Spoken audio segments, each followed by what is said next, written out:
इस समय। ओके, चलिए ये आपके लिए बंसल जी की तरफ से राय आती हुई दिख रही है। आइए थोड़ी देर में 10 की कमाई के शेयर भी लेंगे हम बंसल जी से, हिमांशु जी से, सब तैयार है। लेकिन उससे पहले एसपीएल मिड कैप स्टॉक्स के हमारे दो खास मेहमान हमारे साथ तैयार हैं, हेमांग जानी साहब मोतीलाल ओसवाल से और मेहुल कोठारी साहब आनंद राठी से।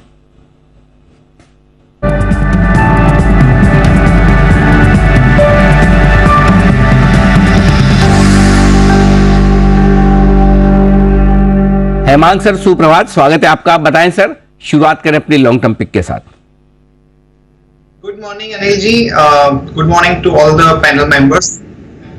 मेरा जो पहला पिक है वो है रेमंड लिमिटेड, थोड़ा हाई बीटा स्टॉक है और इसका जो प्राइस टारगेट मैंने रखा है वो 1590। ये टेक्नो फंडा बेस्ड कॉल रहेगा। तो रेमंड का बहुत ही एक बढ़िया ब्रांड नेम है, डाइवर्सिफाइड ग्रुप है, ज्यादा इंटरेस्ट उसका टेक्सटाइल अपैरल सेगमेंट में है और रियल एस्टेट के अंदर भी अच्छा उनका प्रेजेंस है। तो ये कंपनी में 2-3 कारण है अनिल जी, क्योंकि हमें अच्छा लगता है। एक तो ये है कि पिछले 5 क्वार्टर से लगातार कंपनी अच्छा परफॉर्मेंस डिलीवर कर रही है। एक नई मैनेजमेंट टीम है यहाँ पे जो कि एक अच्छा गवर्नेंस स्ट्रक्चर को लेके काम कर रही है। तीसरा कारण ये है अनिल जी कि अगर आप देखें तो रेमंड जैसी ब्रांड जो इतने दशकों से है, वो सिर्फ आपको 9000 करोड़ के मार्केट कैप पे मिल रही, काफी अच्छे स्टोर प्रेजेंस वगैरह है और रियल एस्टेट के अंदर एक हम बड़ा रिवाइवल देख रहे हैं, तो उसका फायदा रेमंड को मिल सकता है। तो ये हमारा लॉन्ग टर्म पिक रहेगा with price target of 1590। 1590 Raymond's खरीदें, ये है राय आपके लिए हेमांग सर की तरफ से। आइए मेहुल जी से भी पता करें उनकी पसंद की long term pick. Sir good morning, बताएं। Good morning Anil ji, good morning to everyone. Anil ji, आज मेरा जो लॉन्ग टर्म पिक है वो है नेशनल फर्टिलाइजर। अगर हम रिसेंटली बात करें 2-3 दिन में बहुत ही बड़ी रैली हमने देखी थी फैक्ट करके जो कंपनी है एनएफएल और बहुत सारे फर्टिलाइजर स्टॉक्स में। बट एनएफएल इसलिए हमने चुना बिकॉज 11 साल का ब्रेकआउट उसमें आया है। 11 साल के बाद वो 80 रुपीज के ऊपर वो सस्टेन होना शुरू हो गया था। 88-89 तक की रैली हमने देखी, अब ये पुल बैक आया है। तो 77 के आसपास इसको लेना है 65 के स्टॉप लॉस से और अपसाइड का टारगेट हमारा रहेगा 100 रुपए का।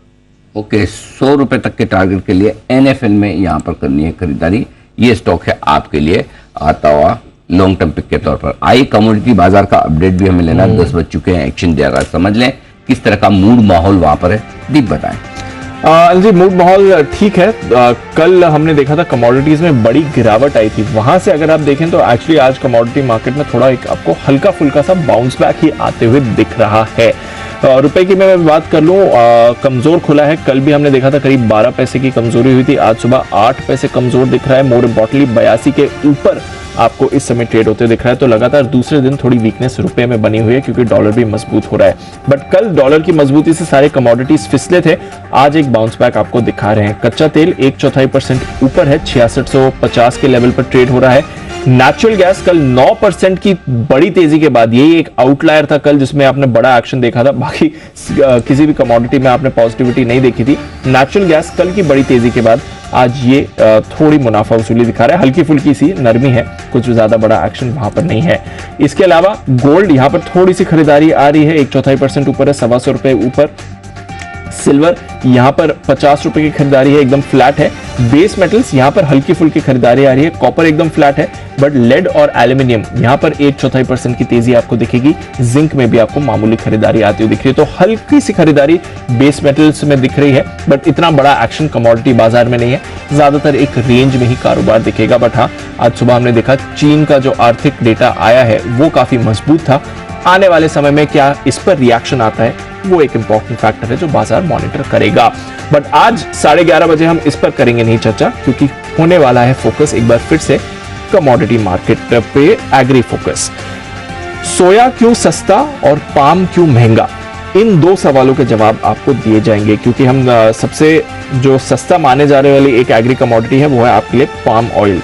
बट यहां पर इस वक्त बाकी सारे तेलों से ज्यादा महंगा आपको पाम ऑयल मिल रहा है। क्या है इसकी वजह? रिसेंटली हमने देखा था मलेशिया से भी थोड़ा एक्शन आया था, क्या उसी का इंपैक्ट है या फिर कुछ और फैक्टर्स भी हैं? इस पर एक खास रिपोर्ट और साथ ही सोया में क्या चल रहा है इस पर भी होगा फोकस। तो थोड़ा एडिबल ऑयल स्पेस पर अनिल जी फोकस करेंगे। सोया क्यों सस्ता, पाम क्यों महंगा, आज दोपहर 11:30 बजे। सोया क्यों सस्ता, पाम क्यों महंगा? पाम में तो वो इम्पोर्ट ड्यूटी मलेशिया ने, वो मुझे पता है। Yes. सोया का मुझे नहीं पता। इम्पोर्ट ड्यूटी भी बढ़ी है, थोड़ी डिमांड भी बढ़ी है, थोड़ा उन्होंने डोमेस्टिकली अपना सोया में प्रोटीन काफी ज्यादा होता है। हाँ, प्रोटीन के लिए लेकिन अच्छा मेरे source को भाता नहीं एक्चुअली, वो दिखता नॉनवेज टेक्सचर की वजह से नॉनवेज जैसा दिखता है ना। दिखता है, बट वो नहीं है ना, तो नहीं ये नॉनवेज पूरा पूरा वो हाँ, है। लेकिन वो हमको तो देख के फीलिंग भी आती ना, उसमें भी नहीं। वो नूपुर भी ऐसे कर रही है, देखिए नूपुर आप भी नहीं खाती सोया? नहीं। उसे वो एक्चुअली वेजिटेरियंस का चिकन बोलते हैं उसे। अच्छा हाँ। अच्छा, बोलते भी ऐसे ही है? कि अगर आप नॉनवेज छोड़ रहे हैं हाँ। और आपको ट्रांजिशन करना है तो अच्छा। आप सोया खा लिए तो एटलीस्ट फीलिंग वही वाली आती है, हालांकि आप वेजिटेरियन खा रहे हैं। वैसे वैसा ज्यादा होता है। उत्तर भारत में ज्यादा लोकप्रिय हाँ, है सोया दिल्ली काफी में। लोकप्रिय जरा सोया पर विशेष टिप्पणी हमारे बंसल जी की। क्या बंसल जी दीप कह रहे हो सही है, सब्स्टिट्यूट?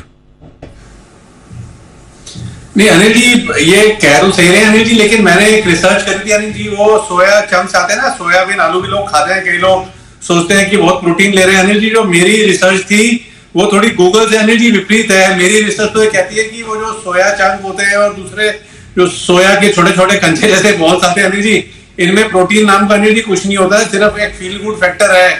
वो वेजिटेरियन को नॉन वेज वाली फीलिंग का एक फील गुड फैक्टर है। प्रोटीन के नाम पे अनिल जी वो वाली चीज नहीं होती है, मतलब कि कैलोरीज ज्यादा है और प्रोटीन कम है अनिल जी। मतलब बंसल जी कह रहे हैं बंसल जी का जो खान पान है वही बरकरार रखेंगे। हाँ। उन्हें आप उन्हें नहीं अपने transition खान पान से सोया की तरफ ले जाने की कोशिश ना करें। ना करें। इनडायरेक्टली बता दिया बंसल जी ने।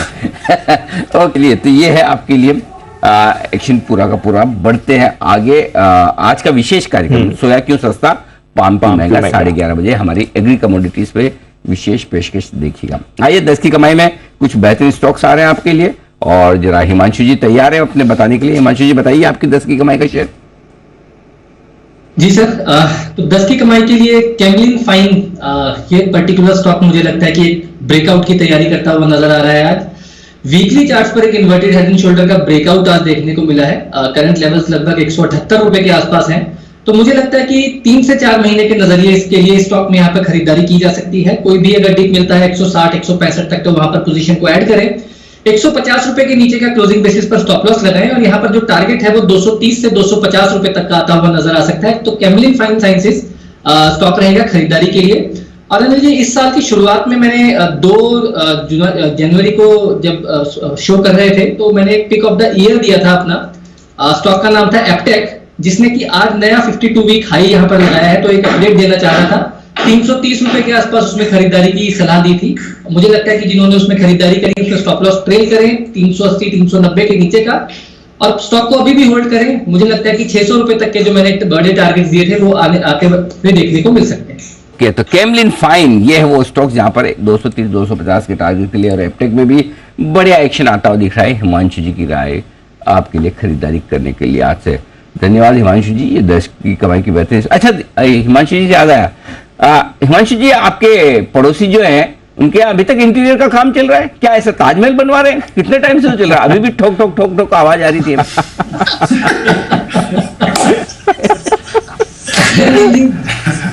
जब भी शो होता है अनिल जी, उससे पहले मैं जाकर हाथ जोड़कर विनती करके आता हूँ कि थोड़ा सा प्लीज इस वक्त रहम कीजिए मेरे ऊपर।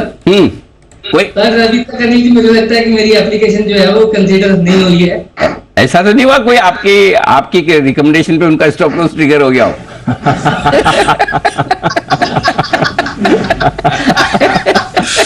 हमारे साथ तो अभी ऐसा ही होता है। टाइल्स बेच रहे हैं अभी। मेरा तो एक है ना पड़ोसी थे, मैंने एक बार पहले भी किस्सा सुना है, बहुत साल पहले 20-25 साल पहले, तभी मेरे को जीवन का सत्य पता चल गया। अच्छा। तो हमारे एक पड़ोसी थे जो पहले कभी कभी आकर पूछते थे कि क्या खरीदूं क्या खरीदूं, अपने बोल देते थे कि भाई ये ले लेना, ये अच्छा स्टॉक है। वो 20 साल पहले की बात है। ये अच्छा लगता है, ये खराब था, तो ले लेते थे पैसा वंदा। फिर शाम को कभी मिल गए तो क्या किस्मत चल रही है, वाह आजकल तो जो लेता हूँ बढ़ जाता है। कहा है भाई आपकी किस्मत अच्छी। फिर एक बार क्या हुआ कि एक दिन आए किसी स्टॉक में, जैसे कि अपनी परंपरा है उनको नुकसान भी करवाते हैं तो फिर उनको नुकसान हो गया, तो आते ही बोले अनिल जी ये क्या दिलवा दिया, इतना नुकसान हो गया। मैंने कहा भाई साहब हमारे बोलने पे स्टॉक चल जाए, पैसा बने तो अब मेरा नसीब है, और नुकसान हो गया तो आपने क्या दिलवा दिया। तब से हमको समझ में आया कि भाई बाकी सब मोह माया है, मिथ्या है, इसलिए ये थैंकलेस जॉब है। Yes true. अगर मिल जाए आपको किसी का धन्यवाद, किसी के दिल से दुआ तो अच्छी बात है, बाकी तो उम्मीद न रखें। उम्मीद न रखें, लॉस तो आप ही ने करवाया। ओके, तो या फिर हो सकता है देखो हिमांशु जी के केस में ये ना भी हो कि स्टॉप लॉस ट्रिगर हुआ हो, लेकिन उनका पड़ोसी उनसे उम्मीदें तो रख ही सकता है कि मेरे इंटीरियर का इतना लंबा चौड़ा काम चल रहा है, हिमांशु जी दो अच्छी टिप देंगे तो मेरा खर्चा निकल जाएगा। हो सकता है उन्होंने ये ना किया हो, हिमांशु जी ने नहीं दिया। हाँ, देखो कुछ भी होगा, जाकर ये खाली हाथ जोड़ने से नहीं होगा, कुछ न कुछ दिल के अंदर की बात टटोलिए तो सोल्व करिए। जी बंसल जी। देखिए अनिल जी, एक तो परमानेंट तरीका तो हिमांशु जी को मैं दक्षिणा लेके ही बताऊंगा, फीस लेके, और दूसरा बड़ा सरल तरीका है हिमांशु जी, जब आप शो पे बैठे हैं, मतलब कि मॉर्निंग शो पे जब आप बैठे हैं, तो आप इंश्योर कीजिए कि जो कारीगर है उनको 2 बार चाय और मठरी मिल जाए, और आफ्टरनून शो में 1 बार चाय और मठरी मिल जाए, तो ये जो ताजमहल बन रहा है आपके मुल्क में, उसकी डिस्टर्बेंस नहीं आएगी। करेक्ट। बहुत ही बढ़िया। देखिए सबसे सुंदर टिकाऊ उपाय आपको बंसल जी ने बता दिए। आइए, तैयार है जय ठक्कर, स्वागत किया जाए कैश का option.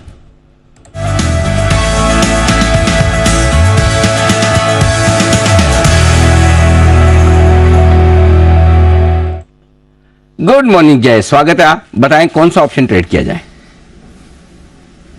Very good morning to you Anil ji, and good morning to Deep. Anil ji, हमारा व्यू बैंक निफ्टी पे पॉजिटिव था और बैंक निफ्टी में अच्छी ओपनिंग देखने मिली। इनफैक्ट बैंक निफ्टी 42,500 की तरफ गया भी। आज का हाई अगर हम देखें तो 42,446 है, और जो 42,300 का कॉल अनिल जी दिया था उसमें एक अच्छी बढ़त देखने मिली। 209 वाला कॉल ऑप्शन ऑलमोस्ट 280 हो गया, 278.80 का हाई लगाया। आई एम श्योर कि वहाँ पे अच्छा प्रॉफिट हुआ रहेगा। इनफैक्ट 42,500 वाला कॉल भी जो हमने दिया था 125 वाला, वो 170 हो गया लगभग। सो दोनों ही कॉल्स में एक अच्छा मुनाफा हुआ रहेगा। आई एम श्योर अच्छा बढ़त हमें देखने मिली और आउट परफॉर्मेंस कंटिन्यू रही है जी। बट निफ्टी में जी हाई लेवल्स पर प्रेशर है, इसीलिए यहाँ पे एक पुट ऑप्शन खरीदने की सलाह है मेरी। 17,650 का पुट ऑप्शन खरीदे, 57 रुपये 50 पैसे पे मिल रहा है। ये 57.50 पे ये ट्रेड कर रहा है जी, इसको खरीदने की सलाह है। 20 रुपये का लगाइए स्टॉप लॉस यहाँ पे, एंड 57.50 पे तो खरीदा नहीं जी। थोड़ी अगर deep I towards the levels of 45 तो फर्दर ऐड कीजिएगा, बिकॉज निफ्टी में ऑलरेडी हमें हाई लेवल से आज के ट्रेडिंग सेशन में अगर फ्यूचर्स देखें तो लगभग 780 वाला 700 हो गया, तो 80 पॉइंट की हमें थोड़ी बहुत डिप देखने मिली है, तो थोड़ा बहुत बाउंस बैक आया। सो फर्दर ऐड कीजिएगा, अदरवाइज तो 57.50 पे खरीदे 20 के स्टॉप लॉस के साथ। अनिल जी, टारगेट जो ऊपर में निकल कर आ रहे हैं, the first target on the upside will be 96 and second target comes to 122। So 96, 122 ये दो टारगेट्स के लिए 17,650 का पुट ऑप्शन निफ्टी पर खरीदने की सलाह है। यहाँ पे 17,700, 800 की रेंज में एनर्जी अच्छा खासा रेजिस्टेंस है निफ्टी का। इनफैक्ट ये लास्ट वीकली एक्सपायरी से हम देख रहे हैं, और ये आउट परफॉर्मेंस बैंक निफ्टी का लास्ट वीकली एक्सपायरी से एनर्जी हो रहा है, पर निफ्टी में वो मोमेंटम नहीं दिख पा रहा है। इसीलिए मुझे ऐसा लग रहा है कि ये वीकली एक्सपायरी में निफ्टी थोड़ा रेंज में ट्रेड करेगा 17,500 से 17,800 के। ओके, तो बड़े समय बाद आज थोड़ा शॉर्ट कॉल आता हुआ दिखा है निफ्टी पर, और 17,600 के पुट के साथ खरीदारी करने की राय। 45 से 57 रुपए की रेंज मिले, अभी 57 के आसपास है। नीचे में अगर 45 तक मिल जाए तो कहना ही क्या, वहां पर और ऐड कर ले। 20 रुपए का लगाया स्टॉप लॉस, 96,122। परसों की एक्सपायरी है ये वीकली, जिसके लिए खरीदारी करने की राय है पुट ऑप्शन में जय की तरफ से। आइए बढ़ेंगे और आगे। BEML, इसकी जो लैंड एसेट्स वाली कंपनी जो डीमर्ज हुई थी, उसकी लिस्टिंग होने वाली है कल। इसके वैल्यूशंस कैसे हैं, क्या वैल्यूशंस हैं, कहां हो सकती है लिस्टिंग, आइए जानने की कोशिश करते हैं। हमारे साथ है नूपुर इस वक्त बताने के लिए। नूपुर बताइए। हाँ बिल्कुल सर, जो नॉन कोर एसेट्स थे BEML के, उसे इस एंटिटी में ट्रांसफर किया गया था, BEML लैंड एसेट, और उसकी कल लिस्टिंग होने वाली है। सितंबर 2022 में इसे डीमर्ज हुआ था, स्पिन हुआ था ये बिजनेस। अगर शेयर होल्डिंग की बात करें तो 1:1 का रेशियो में शेयर्स मिले थे BEML लैंड एसेट को, तो बराबर की शेयर होल्डिंग आपको BEML के लैंड एसेट में भी मिलेगी। अब इस लैंड एसेट में करीबन 531 एकड़ की जमीन है और 36,590 वर्क फुट वाला एक कमर्शियल लैंड इस कंपनी के अंदर डीमर्ज किया गया था। इस लैंड से अगर हम पर वैल्यू शेयर निकालेंगे, क्योंकि इसकी वैल्यू कैपिटल गेन्स हटाने के बाद 20% की करीबन 2600 करोड़ के आसपास आती है, और पर वैल्यू शेयर इसकी 630 रुपए के आसपास आती है, 635 रुपए के आसपास आती है। लेकिन जब स्पिन ऑफ हुआ था तब BEML का शेयर करीबन 1,800 रुपए के आसपास ट्रेड कर रहा था, और स्पिन ऑफ के बाद 1500 के आसपास दिखा था, तो प्राइस एडजस्टमेंट को देखते हुए कल लिस्टिंग करीबन 270-300 रुपए के आसपास हो सकती है। लेकिन जो लैंड पर वैल्यू निकालेंगे, लैंड पर शेयर की वैल्यू निकालेंगे तो 630 के आसपास आती है। तो एक अपसाइड यहाँ पे दिख सकता है लिस्टिंग के बाद, क्योंकि लिस्टिंग की वैल्यू 270 से 300 के आसपास आ रही है, प्राइस एडजस्टमेंट को ध्यान रखते हुए। लैंड वैल्यू 630 है, लेकिन लिस्टिंग प्राइस होगी 250-270 के आसपास, क्योंकि जितनी वैल्यू उतनी तो आएगी नहीं। हाँ। नेचुरली उतना तो नहीं 250-300 के रेंज में कहीं ना कहीं लिस्ट होना चाहिए। तो अभी है कितना, 1250-1500 रुपए के आसपास का भाव, 1500-1550 के आसपास का भाव दोनों को मिलाकर BML का होता हुआ नजर आएगा। आइए बढ़ते आगे, पोजिशनल पिक का वक्त है और हेवांग सर बताएंगे रेमंड्स के बाद उनकी पसंद की पोजिशनल पिक। बताएं सर। अली जी, जो पोजिशनल पिक है वो है Minda Corp auto ancillary company है, और काफी अच्छा लगातार परफॉर्मेंस दिया है कंपनी ने पिछले साल। अच्छी बात यह है कि जो ईवी का कंट्रीब्यूशन है वो लगभग 24% हो चुका है टोटल ऑर्डर के अंदर, तो वो एक पॉजिटिव है। और हमें लगता है कि ओवरऑल जो ऑटो इंडस्ट्री का आउटलुक है वो भी अच्छा है, पर्टिकुलरली जो रूरल साइड पे पिकअप है वो अच्छा होने की उम्मीद है, और जो रियलाइजेशन है उसमें भी एक अच्छा इंप्रूवमेंट देखने को मिलेगा। तो ये हमारा पोजिशनल पिक है with a price target of 300 rupees. तो ये है आपके लिए मिंडा कॉप पोजिशनल पिक के तौर पर खरीदे राय आपके लिए आती हुई। आइए पोजिशनल पिक मेहुल जी से भी ली जाए NFL के बाद, जो कि उनकी लॉन्ग टर्म पिक है। मेहुल सर बताएं। अनिल जी, आज की हमारी जो पोजिशनल पिक है वो है वेल्सपन एंटरप्राइजेस। वेल्सपन एंटरप्राइजेस इसलिए 135 के ऊपर एक स्ट्रॉन्ग ब्रेकआउट देखा है हमने 2 दिन में, और दूसरी बात यह है कि ट्रिपल बॉटम फॉर्मेशन है 118-119 के आसपास, तो यहाँ पर ये फिर से 170 तक जा सकता है। तो 135 पर बाइंग की सलाह रहेगी, 118 का स्टॉप लॉस रहेगा और अपसाइड टारगेट हमारा 170 का रहेगा।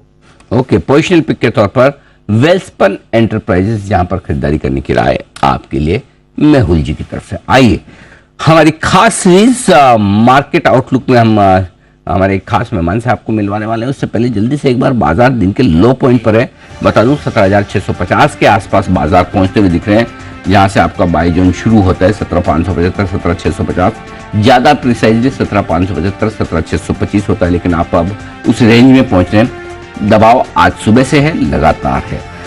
बैंक निफ्टी अभी भी 42,350 के आसपास हरी निशान में ट्रेड करता हुआ दिख रहा है। DPI इंटरेस्टिंग है कि बैंक निफ्टी के रुकने थकने का नाम अभी भी नहीं ले रहा है, यहाँ पर दिक्कत नहीं है। और आज का ही 42,450 के आसपास का है, अभी भी वहां से थोड़ा ही नीचे 42,350 के आसपास ट्रेड कर रहा है। तो बैंक निफ्टी ऊपर से नीचे तो जरूर आया है निफ्टी का साथ देने के लिए, लेकिन मजबूती अब भी बरकरार है, होल्ड आउट कर रहा है। आइए बैंकिंग शेयरों को मतलब पसंद करने वाले नहीं, मैं कहूँगा प्यार करने वाले एक खास मेहमान हमारे साथ कार्यक्रम में शामिल हो रहे हैं। आइए मार्केट आउटलुक वित्त वर्ष 2024 में उन्हीं से कराते हैं आपकी मुलाकात।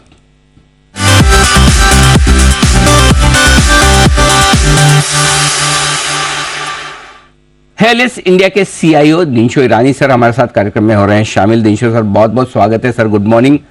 आपका और समीर सर का सबसे फेवरेट सेक्टर अगर मैं पिछले कई सालों से देख रहा हूं, जानता हूं, जब भी आपसे मुलाकात होती है आप एक ही बात करते हैं, बैंक्स बैंक्स बैंक्स। अभी भी गजब की आउट परफॉर्मेंस और बहुत ही बढ़िया, बाजार के मूड माहौल के विपरीत बहुत तेजी से आगे बढ़ता दिख रहा है। सर क्या कुछ खास हो रहा है आपके सेक्टर में, उसके बाद मैं आपसे वित्त वर्ष 2024 के आउटलुक पर बात करूंगा। पहले एक बार जरा बैंकिंग सेक्टर पर आपसे राय चाहिए।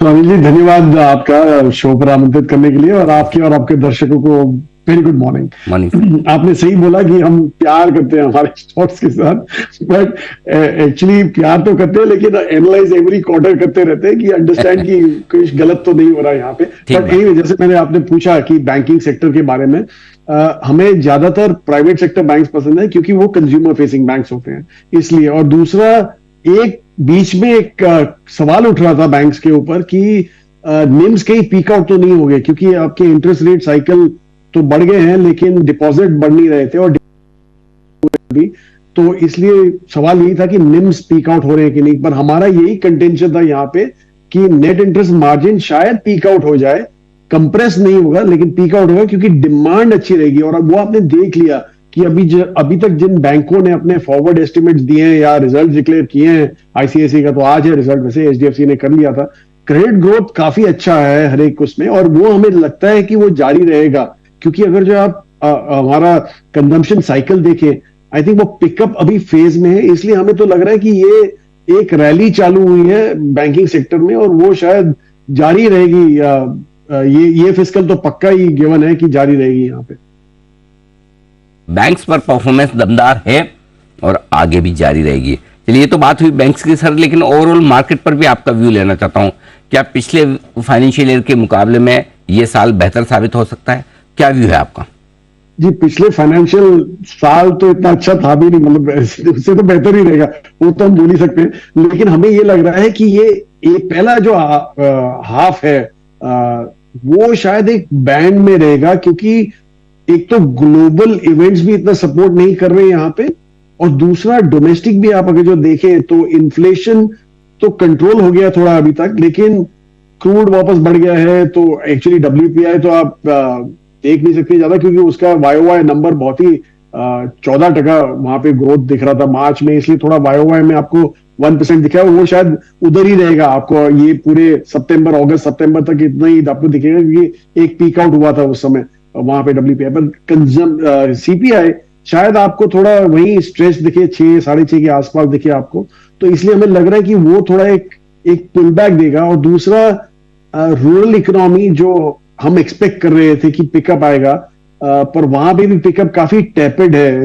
इतना जोरों का पिकअप नहीं आया है। और दूसरा एल नीनो की बात चल रही है, और एल नीनो तो आप जानते हैं कि हमारे फार्म इनकम्स में काफी इंपैक्ट आता है उन सालों में, तो इसलिए वो शायद एक और पुल बैक आ जाए आपको रूरल साइड से। और अर्बन में आपने देख ही लिया है कि थोड़ा पुश बैक आ रहा है यहाँ पे भी ऑन इन्फ्लेशन वगैरह के चलते, तो इसलिए हमें लग रहा है कि ये हाफ शायद एक बैंड में ट्रेड होगा, क्योंकि फ्यूचर तो मतलब इमीडिएट शॉर्ट टर्म बैंड होगा, लेकिन हमारा मीडियम तो लॉन्ग टर्म तो बहुत ही अच्छा है, इसलिए हमें पूरी उम्मीद है कि सेकेंड हाफ में जो पिकअप होगा वो सेकेंड हाफ से ऑनवर्ड्स होगा।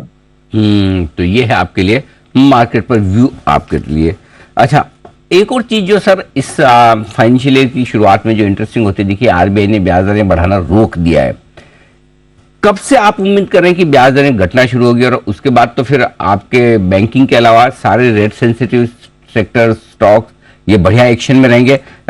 इन पर क्या व्यू है आपका?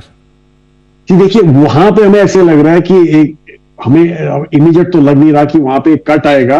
एक्चुअली हमारा पहले भी यही कहना था कि RBI का प्रॉब्लम इन्फ्लेशन नहीं है, RBI का प्रॉब्लम था US FDA जो रेट बढ़ा रहा था रेगुलरली, वो ज्यादा प्रॉब्लम था, क्योंकि उनको अपना रुपये कंट्रोल करना था, रुपये एक्सचेंज रेट कंट्रोल करना था रादर, इसलिए उनको बढ़ाना ही पड़ा।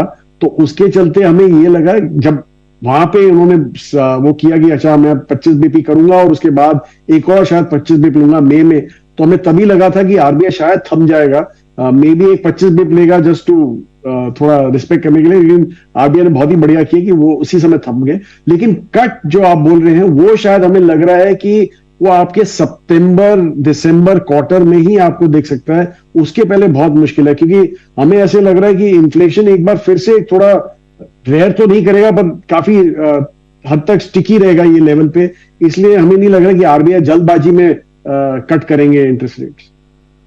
चलिए, तो RBI ब्याज दरें जल्दी से नहीं घटाएगा, उसमें लगेगा वक्त।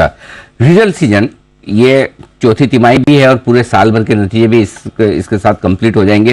कैसे देख रहे हैं सर, क्या उम्मीदें हैं इस रिजल्ट सीजन से? तो देखिए अनिल जी, एक्चुअली ये रिजल्ट सीजन में काफी मिक्स्ड होगा।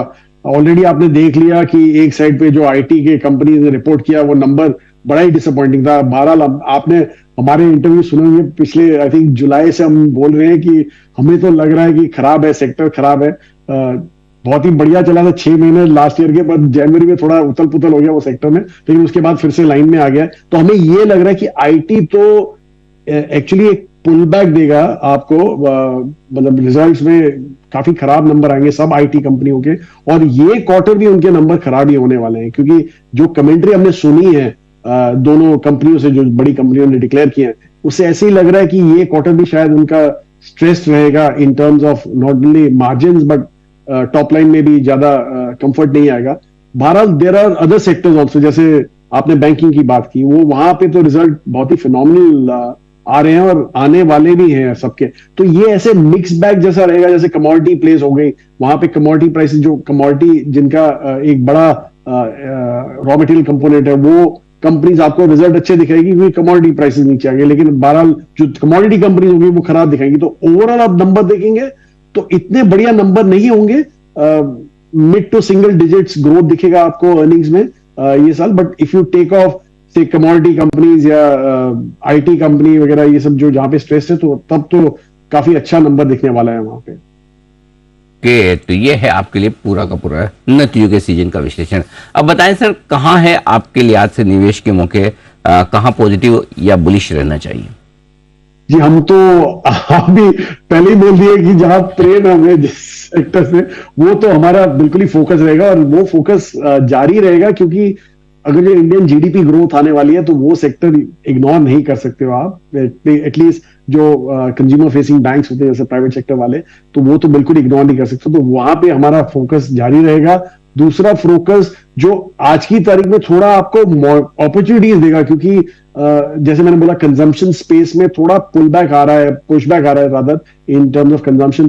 तो वहां पे हमें लग रहा है कि एक अपॉर्चुनिटी मिलेगी आपको। हमने थोड़ा बहुत ट्रिम किया था पहले, बिकॉज हमें भी लग रहा था कि वैल्यूएशन काफी स्ट्रेच हो गए हैं और फ्यूचर इतना वो नहीं लग रहा था अगले कपल ऑफ क्वार्टर्स। तो हम उल्टा वहां पे अभी ऐड करना वापस चालू कर दिए हैं वो स्पेस में, जो हम कहते हैं अफोर्डेबल लग्जरी या एस्पिरेशनल स्पेस, वहां पे हमने फोकस रखा है। तो ये दो कंपोनेंट आप देखेंगे तो ऑलमोस्ट 80% हमारा पोर्टफोलियो का यही दो है।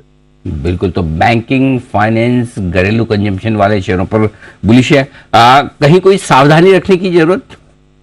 बिल्कुल सावधानी तो आपको रखनी पड़ेगी, क्योंकि अगर जो इतना स्ट्रेस्ड आपको लग रहा है, जैसे आईटी हमने बोल दिया, in fact all external facing sectors जो हैं जहां एक्सपोर्ट कंपोनेंट काफी बड़ा है, क्योंकि ग्लोबल इकोनॉमी थोड़ी उथल पुथल ही रहेगी थोड़ी आगे चलते स्ट्रेच होके, तो इसलिए वो अवॉइडेबल है। दूसरा, जहां हाई वैल्यूएशन आपको दिखते हैं जैसे कि पेंट सेक्टर हो गया, वहां पे तो बिल्कुल कॉशन बरतना पड़ेगा, क्योंकि नॉट ओनली एक तो ग्रोथ नहीं आ रहा है वहां पे, ये क्वार्टर में भी ग्रोथ इतना बढ़िया नहीं होगा सुनने में आया है, लेकिन दूसरा ये है कि कंपटीशन भी बढ़ने वाला है।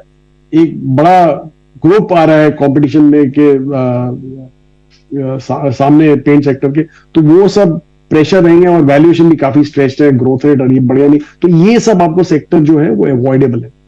ठीक बात है। तो थोड़े से आईटी सेक्टर में सावधानी रखें आप, और यहां पर थोड़े से आगे भी थोड़ी मुश्किल भरा मामला नजर आ सकता है। दिनशु सर, जाने से पहले एक राय ग्लोबल मार्केट्स को लेकर भी लेना चाहता हूं। पिछले साल अगर हम नहीं बढ़ पाए तो काफी कुछ कारण ग्लोबली रहे कि भाई बड़ी समस्याएं इन्फ्लेशन को लेकर, वहां पर ब्याज दरों को बढ़ने को लेकर है। अब ग्लोबल मार्केट को लेकर आपका क्या आउटलुक है? जी देखिए अनिल जी, एक एक्चुअली खराब खबर थी जो वहां पे बैंक जो मिड लेवल बैंक थे वो उड़ने चालू हुए थे यूएस में, लेकिन एक सिल्वर लाइन थी उनकी, वो ये थी कि फेड रियलाइज कर लिया कि उनका जो इंटरेस्ट रेट हाइक साइकिल था नाउ अभी गलत तरीके से इंपैक्ट कर रहा है बैंकिंग सेक्टर को। एक्चुअली ये सेंट्रल बैंकर्स का एक एडेज होता है, मतलब सही होता है उनका कि राइज टिल समथिंग ब्रेक्स, और वो ब्रेक हुआ वहां पे बैंकिंग सेक्टर में, इसलिए उन्होंने अभी यही रियलाइज किया कि अभी ज्यादा थम जाना चाहिए। और उल्टा उन्होंने ये भी रियलाइज किया, होल पूरा idea interest rate hike cycle का क्या था कि आप कंजम्पशन टेम्प डाउन कर दें, और वो एक तरह से अभी ये बैंकिंग वाले प्ले करेंगे by cutting of the credit. तो इसलिए हमें लग रहा है कि वो प्ले आउट हो जाएगा, लेकिन अलग तरीके से होगा, इंटरेस्ट रेट साइकिल से नहीं होगा। तो इसलिए ये एक सिल्वर लाइनिंग थी, और इसलिए हमें लग रहा है कि हमें पहले तो लगा था कि ये पूरा साल निकल जाएगा एक बैंड में, लेकिन अभी ऐसा लग रहा है कि वहां पे भी फेड में भी आपको शायद वो दिसंबर क्वार्टर में आपको दिखे कि एक रेट कट चालू हो जाएगा। अगर जो और उल्टा एम्प्लॉयमेंट भी कम हो गया है वहां पे, मतलब एज एन अनएम्प्लॉयमेंट लेवल बढ़ गए हैं वहां पे, तो वो सब अच्छा है देखने के लिए कि इन द सेंस कि एक सॉफ्ट लैंडिंग हमें दिख रही है। तो होप यही है, देखते हैं अभी। ठीक बात है। तो चलिए थोड़ा बेहतर ग्लोबल मार्केट्स का भी आगे आउटलुक है, और भारतीय बाजार दुनिया भर के बाजारों के मुकाबले में करेंगे बेहतर प्रदर्शन, ये पूरा भरोसा है दिनशु सर को। सर बहुत बहुत धन्यवाद आपका हमें समय देने के लिए और बाजार पर पूरी विस्तार से अपनी राय हमारे दर्शकों को देने के लिए। Thank you sir, thank you. आइए बढ़ते आगे, और कुछ शॉर्ट टर्म पिक्स का वक्त है। हेमांग सर और मेहुल कोठारी साहब हमारे साथ तैयार हैं, उससे पहले एक छोटा सा ब्रेक।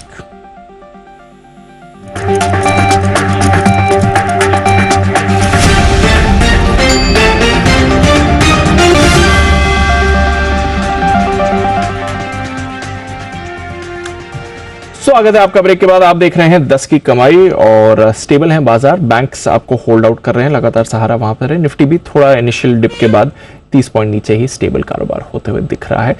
एक्शन स्टॉक स्पेसिफिक इस समय बना हुआ है और हमारे एक्सपर्ट्स आपको बढ़िया कॉल्स भी दे रहे हैं। आइए शॉर्ट टर्म पिक्स की बारी है। हेमांग सर से लेते हैं उनकी आज की short term pick. Hemang sir बताएं sir. So Deepanshu, short term pick है रत्नमणि मेटल्स, प्राइस टारगेट 2460 और ये कंपनी स्टेनलेस स्टील के पाइप्स, ट्यूब्स और कार्बन स्टील पाइप्स बनाती है और इसके पिछले 2 तिमाही के नतीजे काफी अच्छे थे। ऑपरेटिंग परफॉर्मेंस में एक अच्छा ग्रोथ देखने को मिल रहा है और उसका जो चार्ट का पैटर्न है वो भी काफी बढ़िया है। 6 महीने के बाद एक अच्छा सा पैटर्न बना हुआ है, तो हमें लगता है कि इसके अंदर लगभग 2400 से लेकर 2450 तक का एक मूव देखने को मिल सकता है। तो ये हमारी शॉर्ट टर्म पिक रहेगी। Short term pick Ratnamani metals यहां पर राय आपके लिए आते हुए। और जब शॉर्ट टर्म पिक की बात हो तो फंडामेंटल के साथ टेक्निकल्स देखना भी बहुत जरूरी हो जाता है, जैसे सुबह जैन साहब भी कह रहे थे और अभी आप देखिए खुद हेमांग सर भी कह रहे हैं कि टेक्निकली भी स्टॉक है मजबूत, क्योंकि शॉर्ट टर्म के लिए टेक्निकल चार्ट्स का नॉलेज होना बड़ा इंपॉर्टेंट है। बिल्कुल। आइए थोड़ी देर में मेहुल कोठारी साहब से भी हम लेंगे उनकी शॉर्ट टर्म पिक, लेकिन उससे पहले आइए वक्त है न्यूज पर व्यूज सेगमेंट का।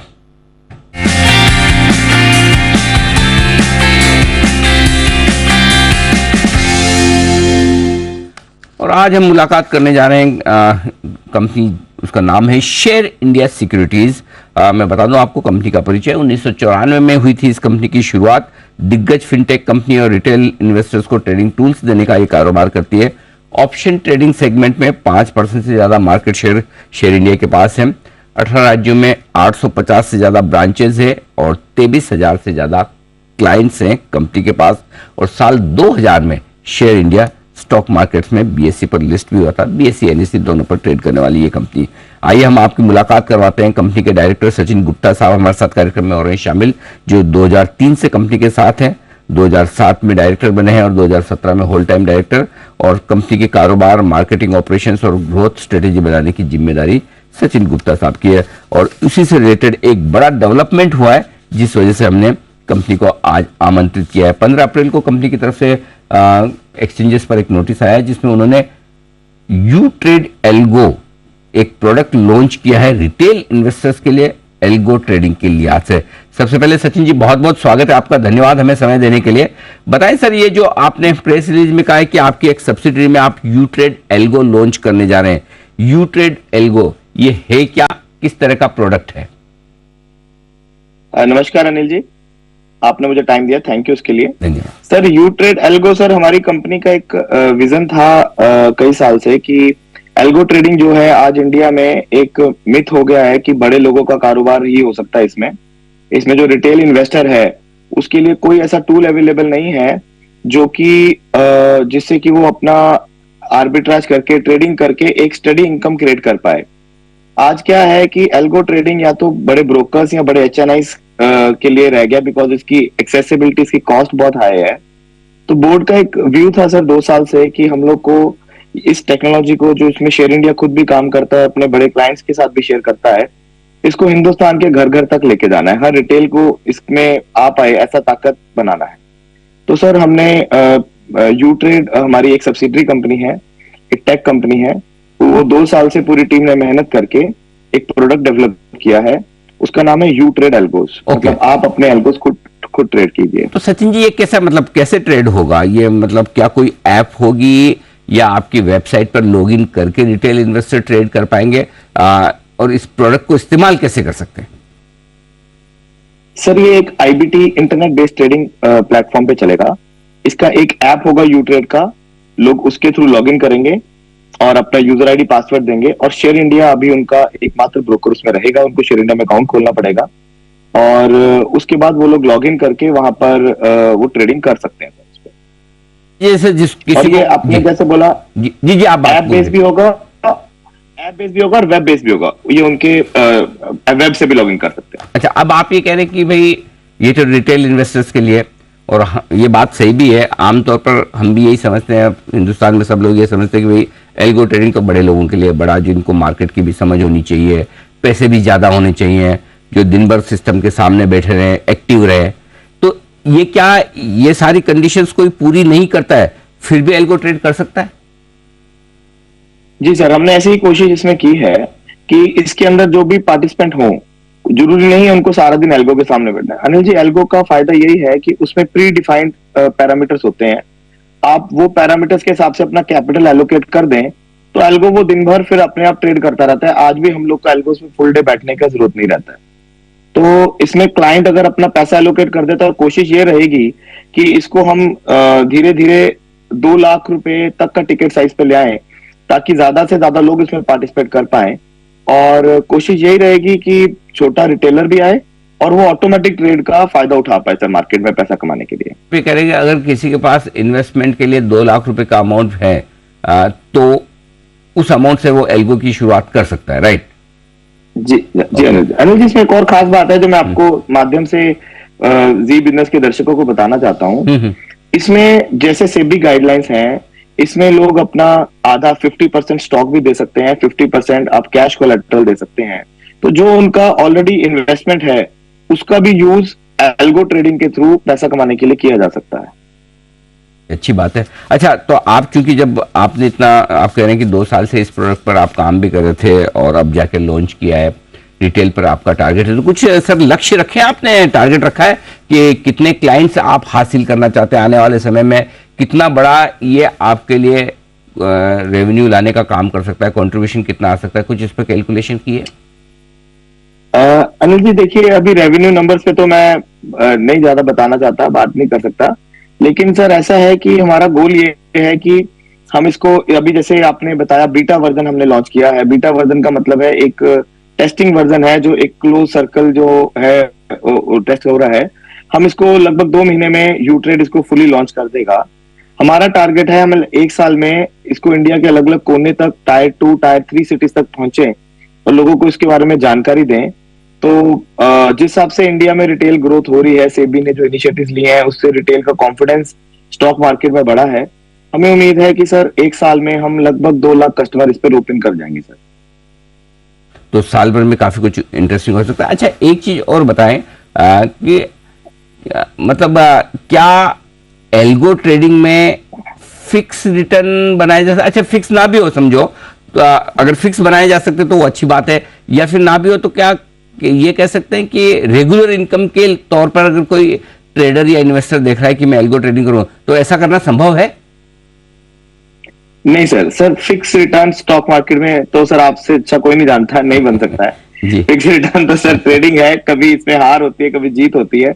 कोशिश ये है सर, लोगों को ऐसे एल्गोस दिए जाएं जो अलग अलग मार्केट सिनेरियोज में अलग अलग परफॉर्म करें, और ओवरऑल साल भर में लोग एक डिसेंट ठीक ठाक रिटर्न हम लोगों को मिलना चाहिए। जो एक परसेप्शन है मार्केट में कि डेरिवेटिव ट्रेडर हमेशा पैसा लूज ही करते हैं, और उस परसेप्शन के उल्टा हम कोशिश करेंगे कि इस माध्यम से लोग इसको यूज करके अपना जो ये परसेप्शन है उसको हम तोड़ पाएं और लोगों को पैसा कमाने का एक जरिया दे पाएं। बाकी फिक्स रिटर्न आएगा या लॉस आएगा या प्रॉफिट आएगा, ये बहुत कुछ मार्केट सिनेरियो पे सर डिपेंड करेगा। लेकिन सचिन जी, जरूरत इस बात की कि आप रिटेल इन्वेस्टर को थोड़ा सा पढ़ाएं, समझाएं, जागरूक करें, तो वो तो लोगों को समझ में आएगा कि ये प्रोडक्ट और किस तरह से रिटेल इन्वेस्टर्स भी या ट्रेडर्स भी एल्गो ट्रेडिंग का फायदा उठा सकते हैं। चलिए, ये तो बात हुई आपकी इस लॉन्च को लेकर, प्रोडक्ट को लेकर, लेकिन एक और, चूंकि आप टॉप 5 वॉल्यूम्स करने वालों में आपकी कंपनी आती है हिंदुस्तान के मार्केट में ट्रेडिंग वॉल्यूम्स के लिहाज से, जो हम रिपोर्ट्स आजकल पढ़ रहे हैं कि कोविड के बाद से ही ये क्वार्टर जो है वो सबसे खराब रहा है वॉल्यूम्स के लिहाज से। देख लें 10 महीने से एनएससी के एक्टिव क्लाइंट्स में गिरावट आ रही है, कैश वॉल्यूम्स गिर रहे हैं। ब्रोकिंग इंडस्ट्री का हाल क्या है, माहौल क्या है, जरा वो समझाएं। सर आप बिल्कुल सही बात कर रहे हैं। लास्ट 2 क्वार्टर से ब्रोकिंग इंडस्ट्री में हम लोग देख रहे हैं कि कुछ चैलेंजेस आ रहे हैं वॉल्यूम साइड पे। मार्केट देखिए, एक टाइम होता है जब कोविड के बाद मार्केट अपसाइड गया तो रिटेलर्स ने, एचएनआईज ने बहुत पैसा बनाया, वो पैसा इवॉल्व होके वापस से मार्केट में ही रहा। लेकिन अभी रिसेंटली रशिया वॉर कह लीजिए, या जो इंटरनेशनल इंटरेस्ट रेट का इशू हुआ, ये जो बैंक वहां पर फेल हुआ, उस सब से जो मार्केट में गिरावट आई, थोड़ा रिटेल इन्वेस्टर अभी मार्केट में उतना एक्टिव नहीं है। बट ये साइकिल एनर्जी और ये एक साइकिल में चलता रहेगा वापस से। अब जो लोग पार्टिसिपेंट्स हैं सर इस टाइम मार्केट में, ये बड़े स्मार्ट इन्वेस्टर्स हैं, बड़े स्मार्ट ट्रेडर्स हैं, और ये लॉन्ग टाइम रहने वाले हैं। ये साइकिल चलता रहेगा। थोड़ा सा प्रेशर अभी न्यू क्लाइंट एक्विजिशन में लग रहा है, बट हमें लग रहा है कि ये एक साइकिल का ही पार्ट है। इवेंचुअली लोग यहाँ लंबे टाइम रहने वाले हैं। थोड़ा सा बीच बीच में कोई कोई ऐसा समय आता है जब थोड़ा एक्शन कम होता है, लेकिन उम्मीद है सचिन जी को कि एक्शन पूरा होगा। और हम भी उम्मीद करते हैं कि आपने जो रिटेल एल्गो के लिए जो ये नया प्रोडक्ट बनाया है, यू ट्रेड है ना, यू ट्रेड, हाँ, ये सर इसका मतलब ये रखा है कि यू ट्रेड फॉर योरसेल्फ, मतलब आप अपने एल्गो ट्रेडिंग करें। ओके, आप हाँ स्वयं खुद का काम खुद करें। वेरी नाइस, ट्रेड, हाँ, खुद का काम खुद करें। ओके, एल्गो को समझें और खुद ट्रेड करें। बेहद इंटरेस्टिंग और नाइस कॉन्सेप्ट। मेरे ख्याल से हिंदुस्तान में रिटेल एल्गो का शुरुआत करने वाला आप पहले।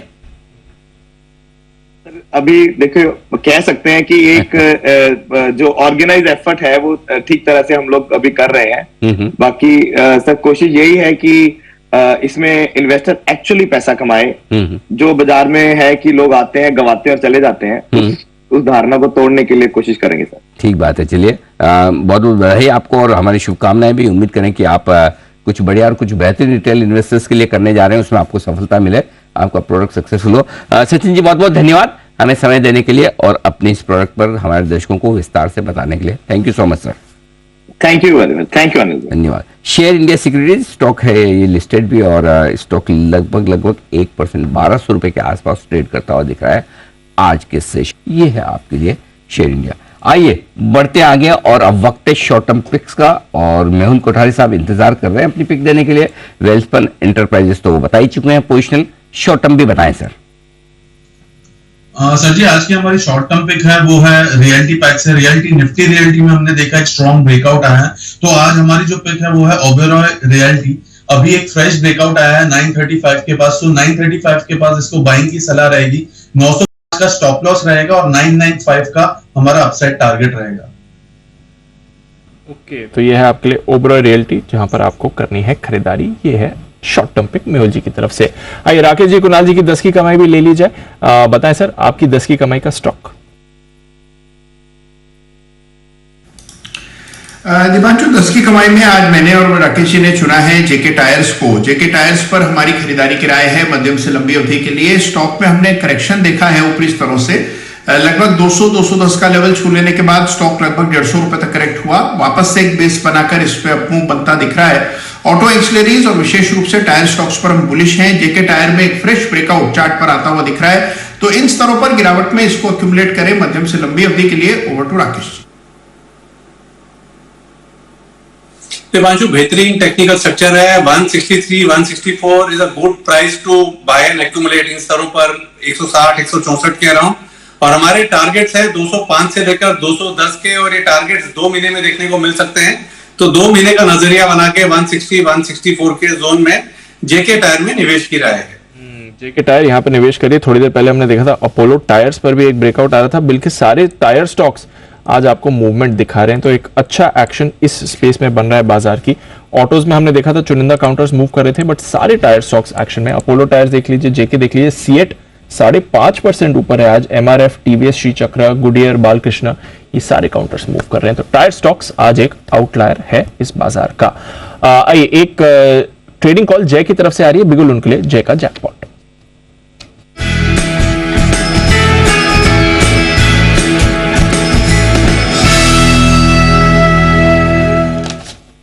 बताएं जय। आईडीएफसी फर्स्ट बैंक फ्यूचर्स खरीदना है। ये 56.65 पर अभी ये ट्रेड कर रहा है दीप, और यहाँ पे आपको स्टॉप लॉस प्लेस करना होगा 55.30 पर। सो 56 रुपये 65 पैसे पे खरीदे, 53 रुपये 30 पैसे का आप स्टॉप लॉस लगाए यहाँ पे। टारगेट दीप जो रहेगा वो रहेगा 59 का first target, and second target इसका है 61.20 का। ₹61.20 का सेकंड टारगेट निकल कर आ रहा है। आईडीएफसी फर्स्ट बैंक में एक जबरदस्त ब्रेकआउट एक फॉलिंग वेज पैटर्न में से देखने मिल रही है। एक पॉजिटिव डाइवर्जेंस के साथ इसके मोमेंटम इंडिकेटर्स में भी बहुत ही क्लियर एक बाय क्रॉस ओवर देखने मिल रहा है। तो बैंकिंग तो अच्छा कर ही रही थी, उसमें आईडीएफसी फर्स्ट बैंक में फ्रेश ब्रेकआउट है। तो ये है आपके लिए राय आईडीएफसी फर्स्ट बैंक। आइए बिगुल सुमित जी के लिए सुमित का super hit.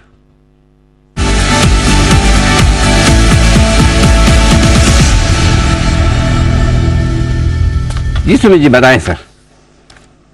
Anil ji bye का स्टॉक रडार पे आया। स्टॉक का अभी भाव चल रहा है ₹92.50, ₹92.70। स्टॉक का नाम है हेमिस्फेयर प्रॉपर्टीज, जिसका सिंबल है हेमीप्रो।